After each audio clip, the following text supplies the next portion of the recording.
जय हिंद साथियों, सभी का स्वागत है। और आज हम लोग जीएसजीके की सीरीज में एक महत्वपूर्ण समय की सीरीज लेकर आए जो आपके परीक्षा के दृष्टिकोण सबसे ज़्यादा महत्वपूर्ण है। तो सभी साथी कॉपी कलम लेकर इस वीडियो के अंत तक बने रहेंगे।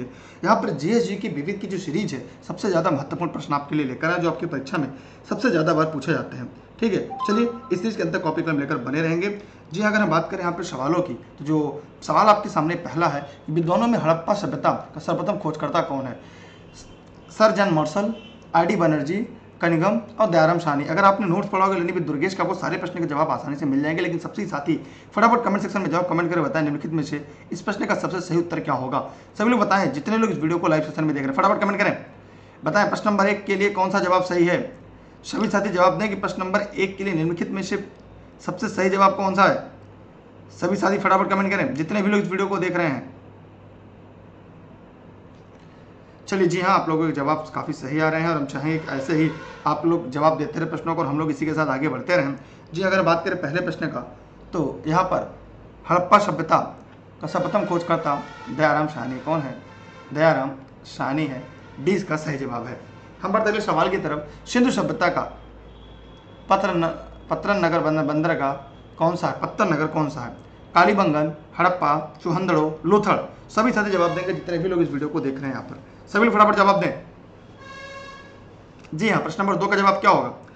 अगर हम बात करें तो प्रश्न नंबर 2 यहाँ पर होगा लोथड़। सिंधु सभ्यता का जो बंदरगाह कौन सा था महत्वपूर्ण, वो आपका क्या था? लोथड़ था। सिंधु सभ्यता का उपयुक्त नाम क्या है? हड़प्पा सभ्यता, सिंधु सभ्यता, सिंधु घाटी की सभ्यता। प्रश्न नंबर 3 का जवाब सभी साथी बताएंगे, जितने भी लोग इस वीडियो को यहाँ पे देख रहे हैं सभी साथी कमेंट करेंगे। जी हाँ, सिंधु सभ्यता का एक और नाम है जिसे हम हड़प्पा सभ्यता कहते हैं। कौन सभ्यता कहते हैं? हड़प्पा सभ्यता के नाम से जानते हैं। इसे सिंधु सभ्यता क्यों कहते हैं? कमेंट सेक्शन में जाइएगा और कमेंट करके जवाब दीजिएगा। ये सभी निःशुल्क क्लास आप सभी के लिए महत्वपूर्ण है। आप इस वीडियो को अपने साथी मित्रों तक शेयर कर दीजिएगा। सिंधु घाटी सभ्यता के लोगों के संबंध में क्या सत्य है? ये मूर्तियों का निर्माण करते थे, मंदिरों का नहीं। ये मूर्तियों और मंदिरों दोनों का निर्माण करते थे। केवल मंदिरों का निर्माण करते थे, मूर्तियों का नहीं। ये मूर्तियों और मंदिरों दोनों का निर्माण नहीं करते थे। सभी साथी जवाब दीजिएगा, जितने भी लोग इस वीडियो को देख रहे हैं।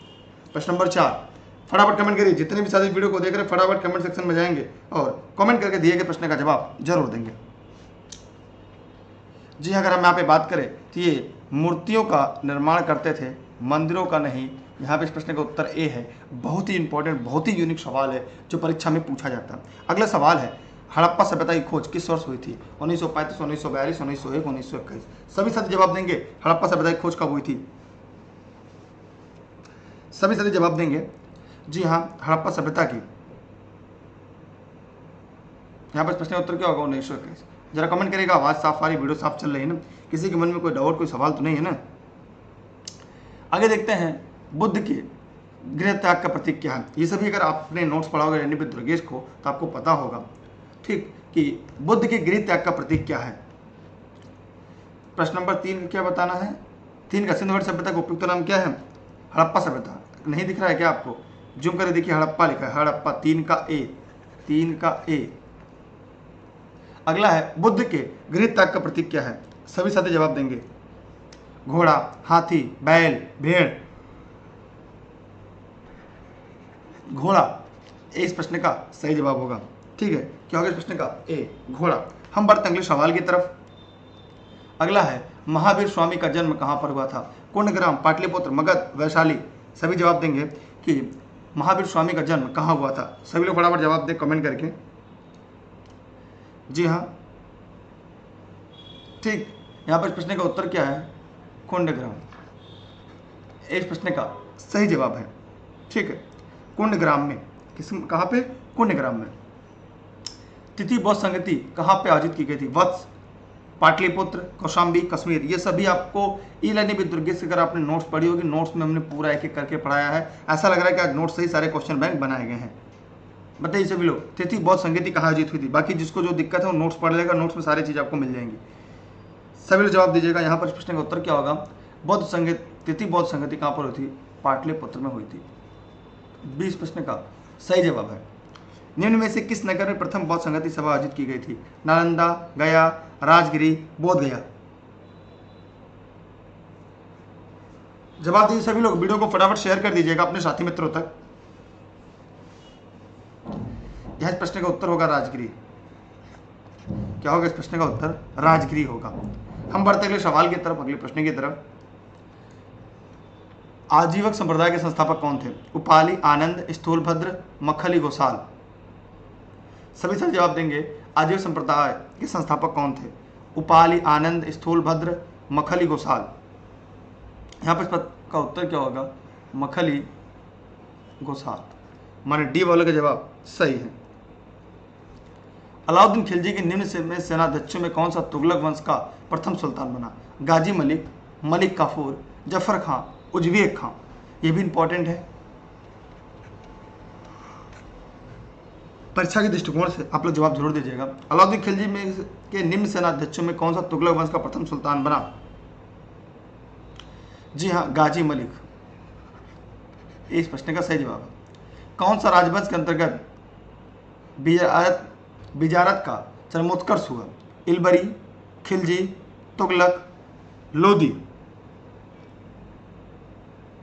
किस राजवंश के अंतर्गत बिजारत का चरमोत्कर्ष हुआ? तुगलक। सी। तो यहां पर जितने लोग इस प्रश्न का उत्तर सी बताया था उन सभी का जवाब सही है। इसी के साथ हम बढ़ते हैं अगले सवाल की तरफ, अगले प्रश्न की तरफ। शायद आपको दिख रहा होगा। कह रहा है कि तौल की सबसे छोटी इकाई क्या है? तौल की सबसे छोटी इकाई है रत्ती, भास, सा, तोला, द्रोण। सभी लोग जरूर जवाब दीजिएगा, जितने भी लोग इस वीडियो को देख रहे हैं। फटाफट कमेंट करिए, जल्दी फटाफट कमेंट करिए। दे दनादन आपके लिए सीरीज आई है जो आपकी परीक्षा के लिए सबसे ज्यादा महत्वपूर्ण है। इस प्रश्न का उत्तर क्या होगा? रत्ती। इस प्रश्न का सही जवाब। परीक्षा वाले सवाल हैं ये सब। तैमूर लेग ने किस वर्ष भारत पर आक्रमण किया? 1210, 1398, 1492, 1526। सभी साथी जवाब जरूर देंगे। जी हाँ, यहाँ पर इस प्रश्न का उत्तर क्या होगा? 1398। बी वालों के सही जवाब है। तैमूर लेग ने किसके शासनकाल में भारत पर आक्रमण किया? अलाउद्दीन खिलजी, बहलोल लोदी, फिरोज तुगलक, नसरुद्दीन महमूद तुगलक। इतिहास के प्रश्न नहीं दिख रहे हैं आज। तैमूर लोग ने किसके शासनकाल में भारत पर आक्रमण किया? अलाउद्दीन खिलजी, बहलोल लोदी, फिरोज खां तुगलक, नसरुद्दीन महमूद तुगलक। जी, नसरुद्दीन महमूद तुगलक। डी वालों के जवाब सही है। स्वदेश वाहिनी के संपादक थे सी.वी. रामन पीले, सी.एन. मुद्रा रिचलीचर, के. रामकृष्ण पिल्लई, सी.आर. रेड्डी। जवाब दीजिएगा सभी लोग। स्वदेश वाहिनी के संपादक थे, तो स्वदेश वाहिनी के संपादक के. रामकृष्ण पिल्लई थे। अर्थात प्रश्न का उत्तर क्या होगा? सी इसका सही और राइट आंसर होगा। जहां जरूरत पड़ा प्रश्नों के स्क्रीनशॉट अपने पास रखते चलिएगा। अगला है आपके सामने, स्वतंत्र भारत का अंतिम गवर्नर जनरल कौन था? स्वतंत्र भारत का अंतिम गवर्नर जनरल कौन था? Siraj Gopalachari, doctor Rajendra Prasad, Lord Mountbatten, Lord Canning. आज की जो प्रश्न बैंक की सीरीज है उसमें ज़्यादातर सवाल अभी इतिहास के ही दिखाई दे रहे हैं। और इस इतिहास की सीरीज में मैं उम्मीद करता हूँ आपके ढेर सारे सवाल ऐसे होंगे जो आपको पता होंगे और बहुत बार परीक्षा में रिपीट किए गए होंगे। जी हाँ, भारत का अंतिम गवर्नर जनरल कौन था? श्री राजगोपालाचारी। अर्थात इस प्रश्न का उत्तर क्या होगा? कौन भारत में मुसलमानों की उच्च शिक्षा के लिए पथ प्रदर्शक बने? अमीर अली, बदरुद्दीन तैयब, सैयद अली खां, सर सैयद अहमद खां। भारत में मुसलमानों की उच्च शिक्षा के लिए पथ प्रदर्शक बने। फटाफट कमेंट करिएगा, सभी लोग फटाफट कमेंट करिए। जी हाँ, सर सैयद अहमद खां। ठीक, अगले सवाल की तरफ चलते हैं। बनारस हिंदू विश्वविद्यालय बीएचयू के संस्थापक कौन है? डॉक्टर राधाकृष्णन, महात्मा गांधी, मदन मोहन मालवीय। इसमें से कोई नहीं। जी हाँ, इस प्रश्न का उत्तर आपने एकदम सही बताया है, मदन मोहन मालवीय।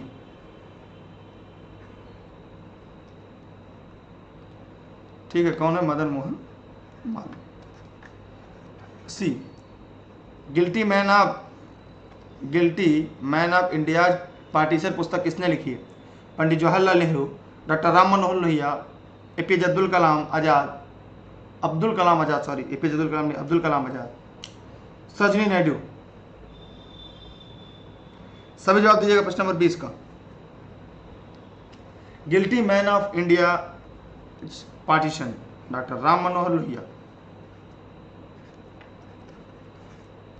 बी, संसदीय प्रणाली वाली सरकार को अन्य किस नाम से जाना जाता है? संसदीय प्रणाली वाली सरकार को अन्य किस नाम से जाना जाता है? अनुक्रियाशील सरकार, उत्तरदायी सरकार, संघीय सरकार, राष्ट्रपतीय सरकार। सभी लोग जवाब दीजिएगा जितने भी लोग इस वीडियो को देख रहे हैं। संसदीय प्रणाली सरकार को हम संघीय सरकार के नाम से जानते हैं। किसके नाम से जानते हैं? संघीय सरकार के नाम से जानते हैं। इस प्रश्न का उत्तर सी होगा। अगला सवाल आपके सामने है,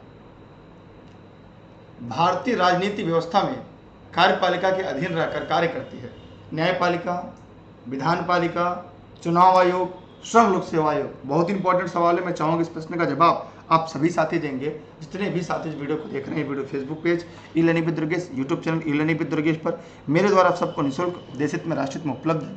जी हाँ, इस प्रश्न का उत्तर आपने एकदम सही बताया है, न्यायपालिका।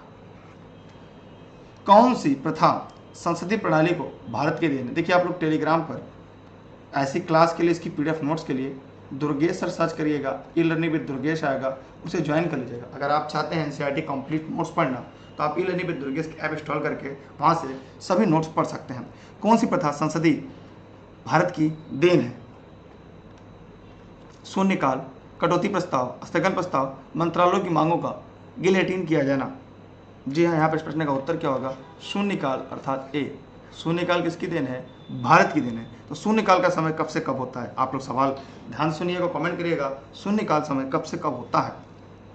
अगला सवाल है कि भारत की संचित निधि से धन निर्गमन पर किसका नियंत्रण है? महानियंत्रक एवं महालेखा परीक्षक, भारत के वित्त मंत्री, अधिकृत मंत्री, संसद। तो भारत की संचित निधि से धन निर्गमन करने का किसका अधिकार है? सभी लोग फटाफट कमेंट सेक्शन में जाइएगा और जवाब जरूर दीजिएगा। ये सवाल ऐसे हैं जो आपकी परीक्षा में हूबहू पूछे जाते हैं। जी हाँ, इस प्रश्न का उत्तर क्या होगा? संसद। अर्थात इस प्रश्न का उत्तर क्या है? डी, अर्थात इसका उत्तर चौथा सही है। ठीक है, आगे चलते अगले सवाल की तरफ, अगले प्रश्न की तरफ। सभी के स्क्रीनशॉट करते चलिए, बहुत ही यूनिक सवाल है आपकी। भारत में किसके चुनाव में अनुपातिक प्रतिनिधित्व प्रणाली अपनाई जाती है? राज्यसभा का सदस्य, विधान परिषद का सदस्य, उपराष्ट्रपति, राष्ट्रपति। अनुपातिक प्रतिनिधित्व प्रणाली चुनाव प्रणाली में अपनाई जाती है किसके लिए? सबसे पहले प्रथम राष्ट्रपति के लिए।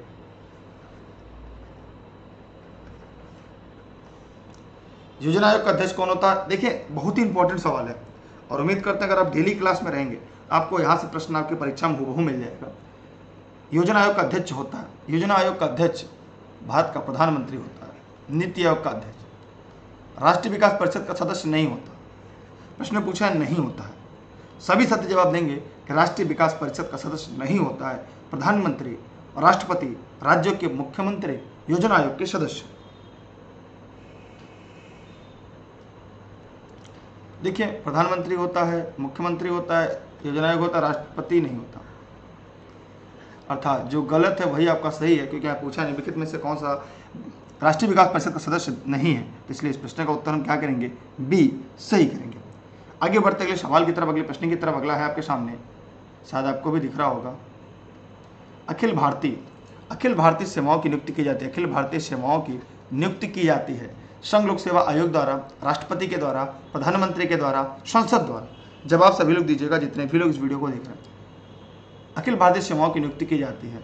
अखिल भारतीय सेवाओं की नियुक्ति किसके द्वारा की जाती है? संघ लोक सेवा आयोग के द्वारा, जिसे हम UPSC कहते हैं। यह भी इंपॉर्टेंट है आप सभी के लिए और इसका उत्तर ए सही है। ठीक है, यूनियन पब्लिक सर्विस कमीशन। अगला है, भारतीय संविधान के अनुच्छेद के द्वारा संघ और राज्यों के लिए लोक सेवा आयोग का प्रावधान किया गया है। किसके लिए संघ लोक सेवा आयोग का प्रावधान किया गया? लोक सेवा आयोग का प्रावधान किया गया है। सभी लोग जवाब देंगे अनुच्छेद 310, 312, 313, 315। बहुत ही यूनिक सवाल है, यहाँ से परीक्षा में पूछे जाते हैं सवाल, झोला भर भर के आते हैं। जी हाँ, एकदम सही है, 315। वह देश कौन है जिसने सिविल सेवा की प्रतियोगी परीक्षा से पहले शुरू की? ब्रिटेन, फ्रांस, चीन, अमेरिका। सभी लोग जवाब देंगे जितने भी साथी इस वीडियो को देख रहे हैं। एकदम सही जवाब, चीन इस प्रश्न का सही जवाब है। अगले सवाल की तरफ बढ़ते हैं। देशांतर रेखा की संख्या कितनी होती है? देशांतर रेखाओं की संख्या कितनी होती पूरे ग्लोब पर? तो देशांतर रेखा की संख्या कितनी होती है बताइए फटाफट कमेंट करके। देशांतर रेखा 360 और 180 क्या होती है? अक्षांश रेखा। ठीक। प्रधान मध्य रेखा किस स्थान से गुजरती है? Greenwich, Sydney, Greenland, Allahabad. प्रश्न नंबर 32 का जवाब सभी लोग दीजिएगा जितने भी लोग इस वीडियो को लाइव सेशन में देख रहे हैं। जी हाँ, इस प्रश्न का उत्तर क्या होगा? ग्रीनविच। ए, इसका डी। अंतरराष्ट्रीय रेखा का निर्धारण किस वर्ष किया गया? अंतरराष्ट्रीय तिथि रेखा का निर्धारण किस वर्ष किया गया? 1662, 1745, 1884, 1947। यहाँ पर प्रश्न का उत्तर होगा 1884। एक देशांतर को पार करने में दो स्थानों के स्थानीय समय के बीच क्या अंतर होता है? देखिए पूरे ग्लोब की अगर हम बात करें 360 डिग्री होता है, 24 घंटे में पार करती है तो 15 डिग्री, माने 1 घंटे में कितना डिग्री? 15 डिग्री। तो ये 60 होता है तो 60 मिनट में अगर 15 डिग्री से भाग देंगे तो क्या आएगा? 4। हम जानते हैं कि 1 डिग्री घूमने में 4 मिनट का समय लगता है। कितने मिनट का? 4 मिनट का समय लगता है। ठीक है, क्योंकि 1 घंटा और 60 डिग्री, 60 डिग्री में 60 मिनट में 15 डिग्री घूमती है तो 1 डिग्री घूमने में समय 60/15 बराबर 4, माने 1 डिग्री घूमने में पृथ्वी को कुल 4 मिनट का समय लगता है। इस प्रकार इस प्रश्न का उत्तर जो होगा वो बी सही। क्या आप लोग को समझ में आ रहा? जितने लोग वीडियो को लाइव सेशन में देख रहे हैं जरा कमेंट करके बताइएगा। हम अगले सवाल की तरफ बढ़ते हैं। पृथ्वी पर दो स्थानों की स्थिति के अनुदैर्ध्य का अंतर 15 डिग्री है, स्थानीय समय में कितने का अंतर होगा? अभी हमने बताया अगर 15 डिग्री का अंतर है तो कितना होगा? अगर 15 डिग्री की बात की जा रही है तो यहाँ पर इस प्रश्न का उत्तर क्या होगा? 1 घंटा। ठीक है, हम जानते हैं पृथ्वी को 15 डिग्री घूमने में 60 मिनट या 15 डिग्री घूमने में 1 घंटे का समय लगता है। समेकित बाल विकास कार्यक्रम का प्रारंभ हुआ? समेकित बाल विकास कार्यक्रम का प्रारंभ हुआ 1969 में, 1984 में, 1975 में, 1999 में। जी हाँ, 1975 में। कब हुआ था? 1975। जनपद प्राथमिक शिक्षा कार्यक्रम का प्रारंभ हुआ? जनपद प्राथमिक शिक्षा कार्यक्रम का शुरुआत हुआ 1991 में, 1994 में, 1996 में, 1999 में। जी हाँ, 1994 में इस प्रश्न का सही जवाब होगा, अर्थात इस प्रश्न का उत्तर डी सही है। हम बढ़ते हैं अगले सवाल की तरफ। आप लोग स्क्रीनशॉट कर लीजिएगा जितने लोग इस वीडियो को देख रहे हैं। अगला आपके सामने है, कह रहा है कि केंद्रीय विद्यालय कब स्थापित किए गए? 1963 में, 1964 में, 1961 में, 1965 में। सभी साथी जवाब देंगे केंद्रीय विद्यालय कब स्थापित किए गए। जितने लोग इस वीडियो को देख रहे हैं सभी साथी जवाब जरूर देंगे।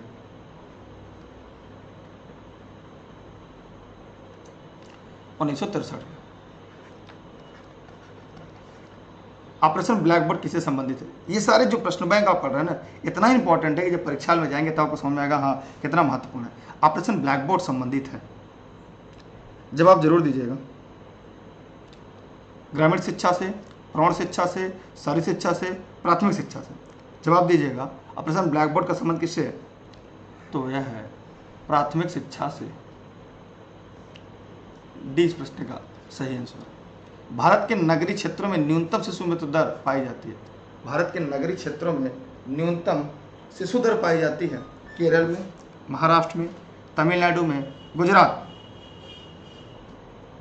जवाब दीजिए सभी लोग। जी हाँ, अगर हम बात करें इस प्रश्न का उत्तर क्या होगा? ए केरल में। जरा कमेंट सेक्शन में कमेंट करके बताइएगा कि कितने ऐसे साथी हैं जिनको इस सीरीज पूरी तरह समझ में आ गया है, या किसी के मन में कोई प्रश्न हो, कोई डाउट हो, कोई सवाल हो तो हमसे जरूर पूछ सकता है, क्योंकि हमारा उद्देश्य है आपका सिलेक्शन। और हर हाल में हम आगे बढ़ते अगले सवाल की तरफ, अगले प्रश्न की तरफ।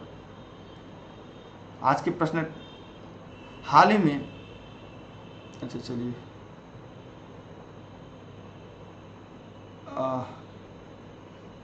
चलिए 40 प्रश्न हम लोग पढ़ते हैं। चलिए आज के लिए इतना ही। अब टेलीग्राम पर आप लोग दुर्गेश सर सर्च करके ई लर्निंग विद दुर्गेश पर जुड़े रहिएगा। कल से इस समय क्लास में एकदम टाइम से जुड़िएगा ताकि हम लोग आराम से पढ़ सके। घर बैठे अगर आप नोट्स चाहते हैं तो इस नंबरों पर व्हाट्सएप करके जानकारी ले सकते हैं। ये सभी क्लास जनपद जौनपुर से आप सभी के लिए लाइव चलते हैं। घर बैठे सभी नोट्स प्राप्त कर सकते हैं, क्लास प्राप्त कर सकते हैं। आज के लिए इतना। मेरा सवाल है, विश्व प्रेस स्वतंत्रता दिवस कब मनाया जाता है? विश्व प्रेस स्वतंत्रता दिवस कब मनाया जाता है? इसी के साथ आज का सेशन यहाँ पे समाप्त होता है। आप सभी का बहुत बहुत धन्यवाद। जय हिंद, जय भारत। Thank you. वीडियो को शेयर करिएगा, अगर अभी तक चैनल को लाइक नहीं किया तो लाइक करिएगा, ठीक है। और कोशिश करिएगा कि अपने सभी साथी मित्रों को शेयर करिएगा। क्लास में समय से बने रहिएगा। Thank you. जय हिंद, जय भारत। आज के लिए इतना ही, फिर मिलते हैं अगली क्लास में। Bye bye.